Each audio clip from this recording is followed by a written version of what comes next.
Tu es assis dans une salle de réunion.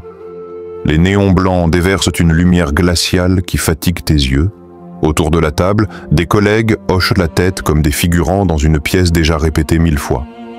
Le patron parle de synergie, de optimisation, de projet porteur. Mais tu le sais déjà. Dans 3 mois, personne ne s'en souviendra. Tu observes les sourires forcés, les rires convenus, les regards qui fuient. Et soudain, un déclic. Tu vois. Pas seulement la scène, mais ce qu'elle cache. Le vernis se craquelle et révèle le vide. Tout est théâtre, tout est performance. Le réceptionniste qui affiche une joie mécanique en attendant 17 heures. Le collègue qui clame sa passion pour l'entreprise, tout en envoyant des CV en secret. Le manager qui parle d'équilibre de vie alors qu'il envoie des mails à minuit. Les gestes, les mots, les attitudes. Rien n'est vrai. Et toi, tu ne peux plus détourner le regard. Tu ressens d'abord un malaise. Comme si tu venais d'entrer en coulisses et de voir les ficelles du spectacle. Tu voudrais fermer les yeux, rire avec les autres, jouer ton rôle. Mais quelque chose s'est brisé. Tu ne peux plus faire semblant. Et alors, une question te frappe. Que devient ta vie quand tu découvres que le monde autour de toi n'est qu'un immense décor? Quand chaque sourire, chaque compliment, chaque conversation est contaminé par le besoin d'impressionner, de paraître, de jouer. Quand les gens ne vivent plus vraiment, mais qu'ils répètent des textes qu'ils n'ont pas écrits. Ce que tu ressens, c'est à la fois une douleur et une curiosité. Douleur parce que le masque est tombé et que tu réalises à quel point tout cela est creux. Curiosité parce que tu devines qu'au-delà du mensonge, il existe autre chose. Une vérité que peu osent t'affronter, mais qui transforme tout. Une vérité qui t'exclut de la foule, mais qui te libère aussi. Si ce que je viens de décrire résonne déjà en toi, si tu as déjà eu cette impression que le monde est une scène où chacun joue son rôle sans jamais être soi-même, alors fais un pas de plus maintenant. Like cette vidéo, partage-la, et surtout, écris en commentaire ces simples mots. Je vois à travers le mensonge. La fissure apparaît souvent dans les moments les plus banals. Pas lors d'un grand choc, pas dans un drame spectaculaire, mais dans une conversation ordinaire avec quelqu'un que tu croyais bien connaître. Tu es assis avec un ami de longue date.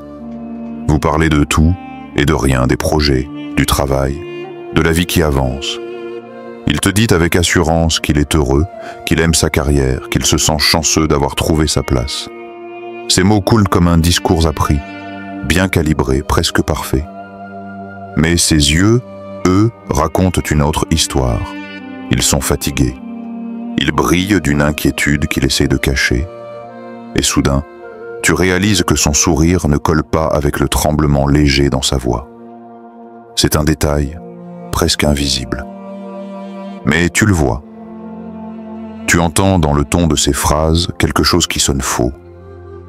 Il dit qu'il est passionné par son métier, mais il soupire quand son téléphone vibre et qu'il doit répondre à un mail.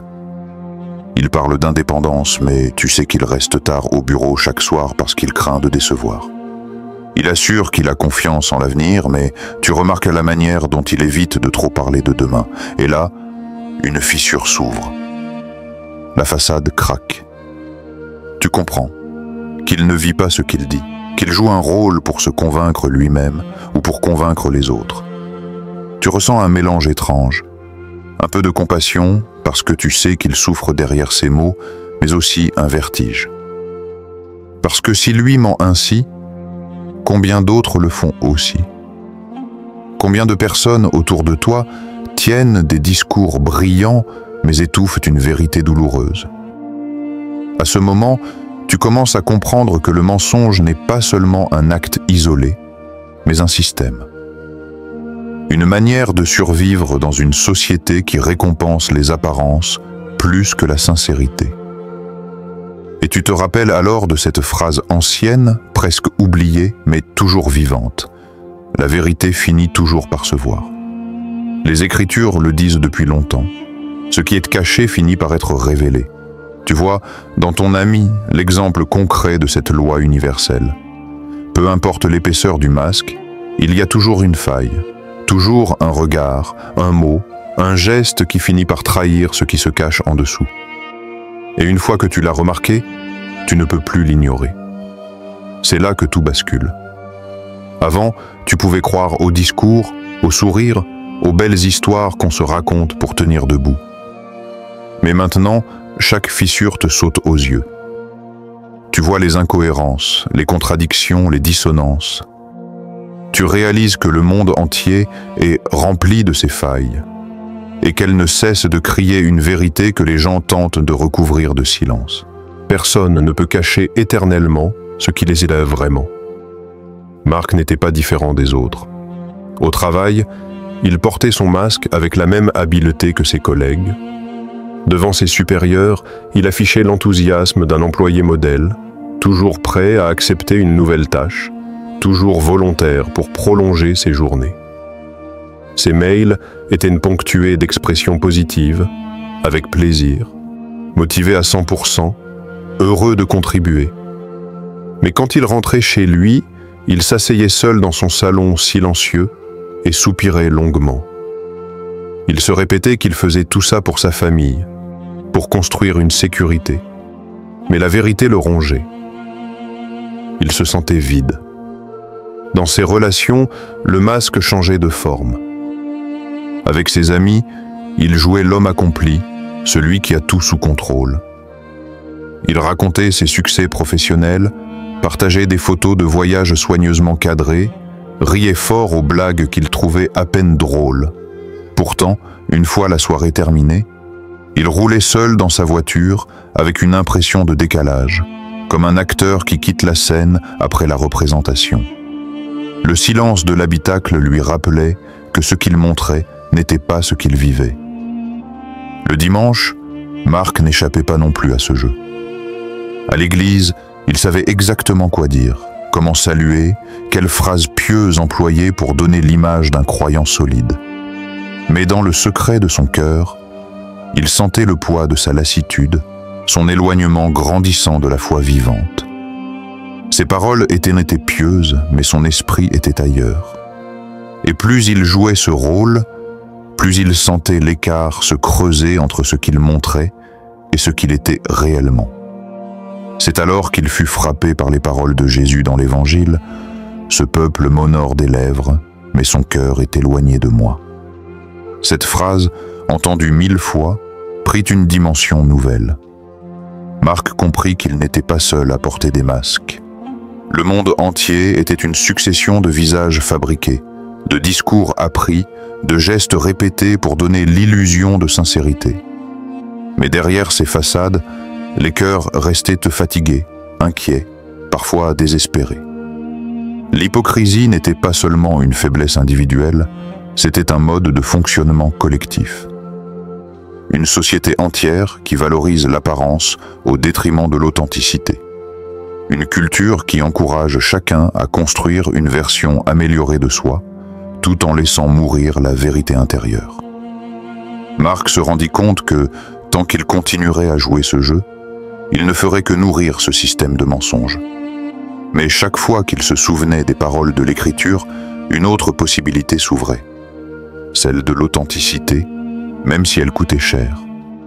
Il découvrit alors une vérité simple mais douloureuse. Les masques protègent, mais ils étouffent aussi. Ils permettent de se fondre dans la masse, mais empêchent d'être pleinement vivant. Et tôt ou tard, comme la fissure qui révèle ce qui est caché, le masque finit par tomber. C'est dans ce moment que se joue la véritable question. Choisir de continuer à jouer ou oser être vrai, même au prix du rejet. Marc aurait voulu revenir en arrière. Après tout, c'était plus simple quand il jouait son rôle sans trop réfléchir. Quand il riait aux blagues de ses collègues sans se demander s'il pensait vraiment ce qu'il disait. Quand il pouvait enchaîner des journées de travail interminables en se convainquant que tout cela avait un sens. Alors il essaya. Un matin, il décida qu'il suffisait de se discipliner, de remettre son masque et de marcher comme les autres. Il se force à sourire, à multiplier les « ça va très bien », à hocher la tête lors des réunions comme si tout cela l'intéressait encore. Mais au fond de lui, quelque chose s'était déplacé, et rien ne pouvait le ramener à l'ancien état. La première fois qu'il tenta de plaisanter comme avant, il sentit une gêne immédiate. Les mots sortaient, mais son esprit criait « Tu sais que ce n'est pas vrai ». La première fois qu'il félicita son supérieur avec enthousiasme, il perçut le décalage entre son sourire affiché et son cœur lourd. Plus il essayait de rejouer son rôle, plus il se sentait étranger à lui-même, comme un acteur qui déteste son personnage mais qui est obligé de continuer la pièce. Ce n'était pas seulement un malaise, c'était une douleur, une brûlure intérieure, comme si chaque mot faux, chaque geste forcé trahissait la vérité qu'il avait déjà vue. Avant, il pouvait ignorer les contradictions. Maintenant, elles lui sautaient aux yeux.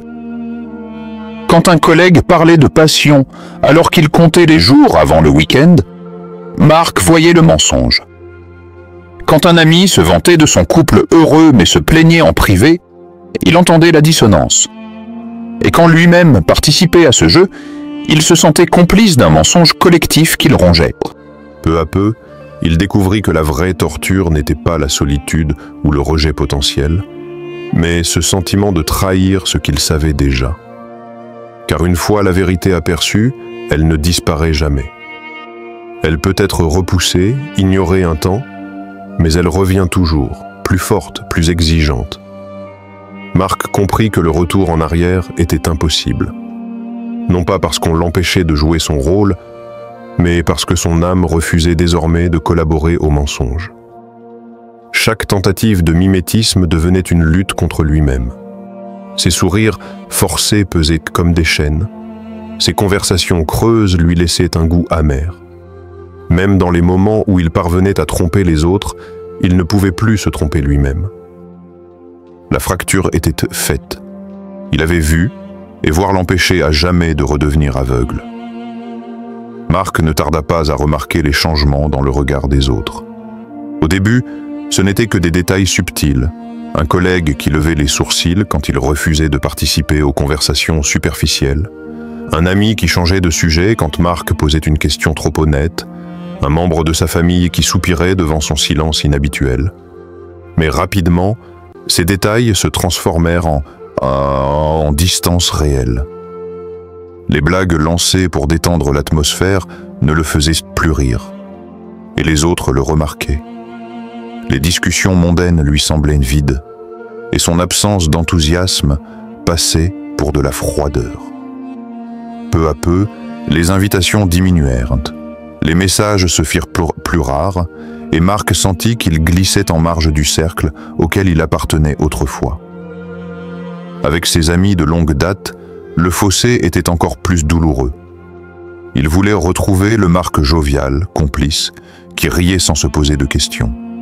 Mais quand il essayait de l'être, son malaise était évident. Ses silences les mettaient mal à l'aise. Ses observations, parfois tranchantes, semblaient comme des reproches.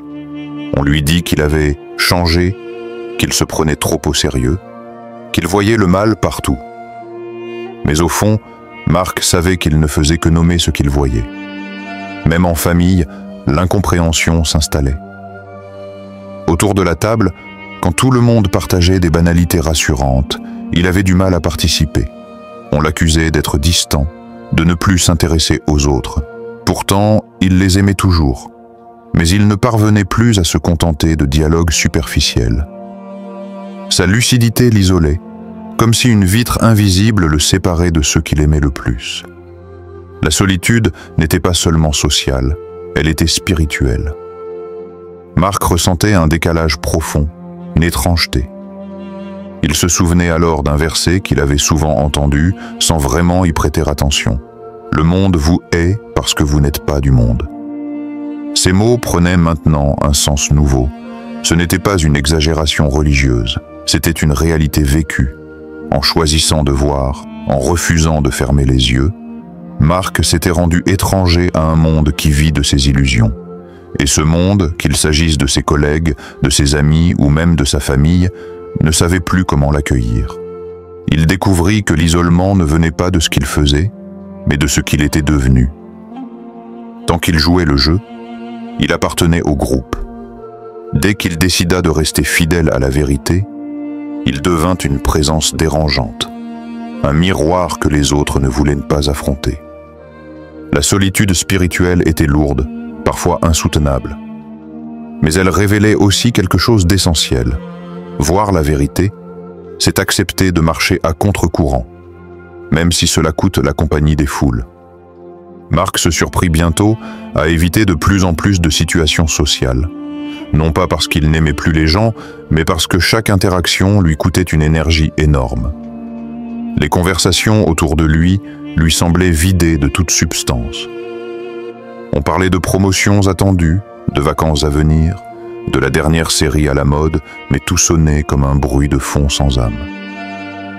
Il essayait de participer, mais ses interventions sincères paraissaient étranges, comme des notes discordantes dans une musique trop bien répétée. Les regards fuyants ou gênés des autres lui rappelaient que ce qu'il disait n'avait pas sa place dans ce type d'échange. Alors, peu à peu, il se taisait. Les réseaux sociaux accentuaient encore ce malaise. Chaque défilement de l'écran révélait le même spectacle. Photos soigneusement retouchées, phrases inspirantes copiées-collées, indignation collective vite oubliée. Tout n'était qu'une vitrine brillante, où chacun s'efforçait de montrer une vie parfaite qu'il ne vivait pas réellement. Marc, qui voyait désormais les fissures partout, ne pouvait plus croire à ses illusions. Plus il observait, plus il ressentait une fatigue profonde. Comme si ce flot d'images creuses aspirait son énergie et brisait son esprit. Alors il choisit de s'en éloigner, non pas par mépris, mais par instinct de survie.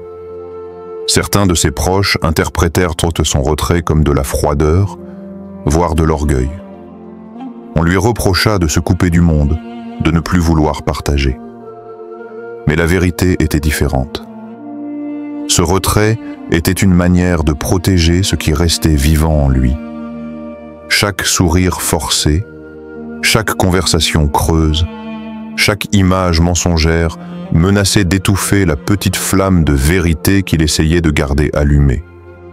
Il comprit que rester trop longtemps dans ce vacarme de faux semblants revenait à se trahir à nouveau, et cette idée lui était insupportable.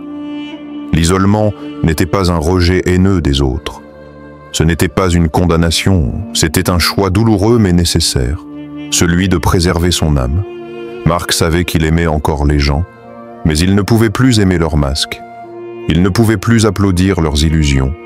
En se retirant, il n'espérait pas leur tourner le dos pour toujours, mais simplement trouver l'espace nécessaire pour rester fidèle à la vérité qu'il avait vue. Cet espace de silence, aussi pesant soit-il, devenait une forme de sanctuaire.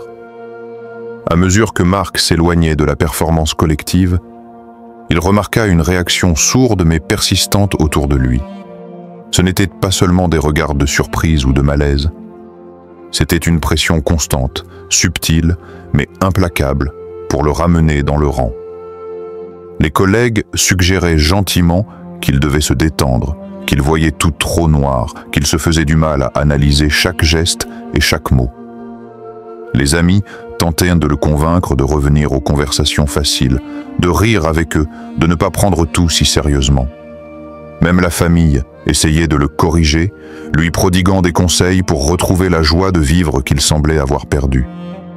Marc comprit vite que ce n'était pas de la simple incompréhension. La société elle-même, avec ses normes, ses attentes, ses codes implicites, voulait le ramener à l'uniformité. Il était devenu dangereux pour elle simplement parce qu'il voyait clair. Il refusait d'adhérer au mensonge collectif, et par ce refus, il révélait les fissures de tous ceux qui jouaient un rôle. Ceux qui croyaient en la solidité de leurs illusions se sentaient menacés. Cette réalité lui rappela l'histoire de Jésus, lui qui, malgré sa vérité et son amour, fut traité de fou et rejeté par les siens. Comme Marc, Il était devenu inconfortable pour ceux qui préféraient y fermer les yeux. Les scribes et les pharisiens le critiquaient, les disciples vacillaient, et même sa famille doutait de sa raison. Les paroles de Jésus, « Le monde vous hait parce que vous n'êtes pas du monde », prenaient ici tout leur sens. Dire la vérité, montrer ce qui est réel, défier la norme, c'est toujours un acte qui dérange et qui expose à l'hostilité. Marc vit autour de lui les mêmes mécanismes en miniature. Les discussions banales étaient teintées de sous-entendus. « Tu devrais te détendre. Tu devrais revenir parmi nous. Pourquoi compliquer les choses ?» Chaque conseil était un moyen subtil de le faire rentrer dans le moule. Même ses collègues, ses amis, ses proches agissaient comme des agents du système, tentant de corriger ce qui était insupportable à leurs yeux. Un homme éveillé, incapable de se contenter de l'illusion collective. Cette résistance du monde lui causa d'abord une grande douleur. Il avait envie d'être compris, de partager ce qu'il voyait, de convaincre ses proches de regarder la réalité telle qu'elle est. Mais il comprit rapidement que la société ne cherchait pas à comprendre. Elle cherchait à neutraliser, à ramener l'éveillé dans le confort de l'ignorance. Ceux qui choisissent la lucidité ne peuvent exister dans l'ombre du mensonge sans être rejetés. Et pourtant, au milieu de cette hostilité, Marc ressentit un paradoxe profond. Cette résistance confirmait sa lucidité. Plus on tente de le corriger, plus il sait qu'il a touché la vérité. La pression, les critiques et les incompréhensions sont le reflet de ce que Jésus a vécu. La vérité dérange, mais elle protège également de l'illusion. Marc comprit un jour que revenir en arrière était impossible. Il pouvait encore essayer de jouer le rôle, de sourire, de participer, mais chaque geste lui coûtait désormais trop. La vérité qu'il avait vue ne pouvait plus être ignorée et toute tentative de revenir à l'illusion lui semblait désormais comme une trahison envers lui-même. Ce fut un moment brutal, mais paradoxalement libérateur. En acceptant qu'il ne pourrait plus appartenir au mensonge, il sentit naître en lui une clarté nouvelle, une conscience aiguë de ce qui était réel et de ce qui ne l'était pas. Avec cette acceptation vint une forme de liberté qu'il n'avait jamais connue. Il ne dépendait plus du regard des autres, ni de leurs approbations. Chaque parole, chaque geste, chaque choix devenait le reflet de son propre discernement. Il n'avait plus besoin de jouer, de plaire, de valider des attentes qui n'étaient pas les siennes. La vie cessait d'être une scène où il devait répéter un rôle appris. Elle devenait un espace où il pouvait exister pleinement en accord avec ce qu'il voyait et ressentait.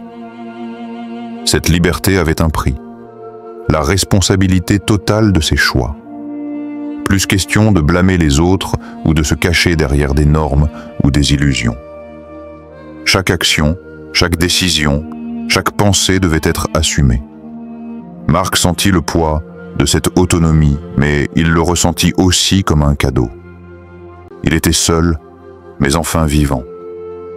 Ses choix n'étaient plus dictés par le confort des autres, mais par la vérité qu'il avait accepté de regarder en face. Dans ce cheminement, il trouva un écho dans sa foi. La liberté qu'il expérimentait n'était pas seulement humaine. Elle reflétait la liberté en Christ. Là où le monde offre des illusions et des apparences, Christ offre la vérité et l'authenticité. Cette liberté surpassait toutes celles que Marc avait pu imaginer dans ses relations ou son travail. Elle n'était pas conditionnée par l'approbation des foules, ni par le maintien d'un rôle social. Elle était intérieure, profonde et indestructible. Même seul, même rejeté, Marc savait qu'il appartenait à une réalité plus grande, à un espace où il pouvait être pleinement lui-même sans compromis. Il réalisa que la vraie liberté n'était pas d'échapper aux contraintes du monde ou de vivre sans limite, mais de ne plus se laisser piéger par le mensonge collectif. Il n'avait plus besoin d'illusions pour se sentir exister, ni d'apparence pour se sentir accepté. Et cette liberté n'était pas vide, Elle venait avec une vie pleine de sens, alignée avec ses valeurs, son esprit et sa foi. Chaque décision devenait un acte conscient. Chaque relation, une opportunité de vérité et d'authenticité. Marc découvrit alors ce que peu trouvent. Qu'être exilé du mensonge, rejeté par ceux qui vivent dans l'illusion, est en réalité un chemin vers la vraie vie. Une vie où la liberté intérieure dépasse les chaînes sociales et où la responsabilité personnelle devient un outil pour bâtir un monde réel, aligné avec la vérité. Dans ce monde intérieur, il n'était plus perdu, il était éveillé, et il avait enfin trouvé la paix que l'illusion ne pourrait jamais offrir. Après des années de lutte intérieure et de solitude, Marc commença à découvrir une nouvelle réalité. Il n'avait plus besoin de la foule, ni des masques que chacun portait pour se sentir exister. Dans cette vie dépouillée de superficialité, il trouva quelques amis, peu nombreux mais vrais. Des personnes capables de regarder sans juger, de partager sans performance, de vivre sans illusion. Ces relations n'étaient pas nombreuses, mais elles avaient une profondeur qu'aucune amitié d'apparence ne pourrait jamais atteindre. Chaque rencontre, chaque conversation était un espace de vérité, un moment où il n'avait pas besoin de se cacher derrière un rôle. Sa vie quotidienne devint simple, presque humble, mais incroyablement riche en authenticité. Les routines ne l'enfermaient plus. Elles étaient choisies avec conscience. Travailler n'était plus un moyen de paraître, mais un moyen de contribuer à quelque chose qui avait du sens. Les plaisirs simples, marcher dans la nature, lire, méditer, prier, se partager avec des amis sincères, remplissaient ses journées d'une satisfaction que l'illusion n'aurait jamais pu offrir. Chaque geste devenait une expression de ce qu'il était réellement, et non de ce que la société voulait qu'il soit. Marc découvrit ainsi que la véritable appartenance ne se trouve pas dans l'approbation des foules ou dans la conformité aux attentes des autres.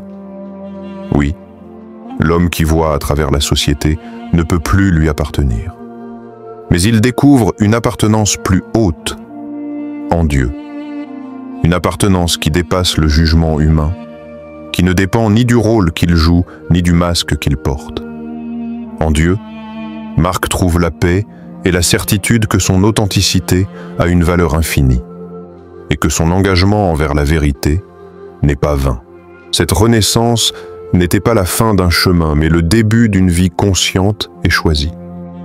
Chaque jour, il pouvait décider de vivre selon ce qu'il croyait être vrai, de parler selon son cœur, d'aimer sans calcul et d'agir avec intégrité. L'illusion du monde n'avait plus de pouvoir sur lui, car il s'était éveillé à une réalité plus profonde et éternelle. Et maintenant, c'est à vous de réfléchir. Quel masque portez-vous autour de vous? Quel jeu silencieux observez-vous dans la société? Oui, être éveillé demande du courage, mais il ouvre la porte à une vie authentique, riche de sens et guidée par la vérité. Abonnez-vous à Chemin de l'éveil et partagez en commentaire. Quel masque de la société vous voyez le plus clairement aujourd'hui? Ensemble, nous pouvons apprendre à discerner, à rester vrais et à marcher sur le chemin de la conscience, main dans la main avec Dieu.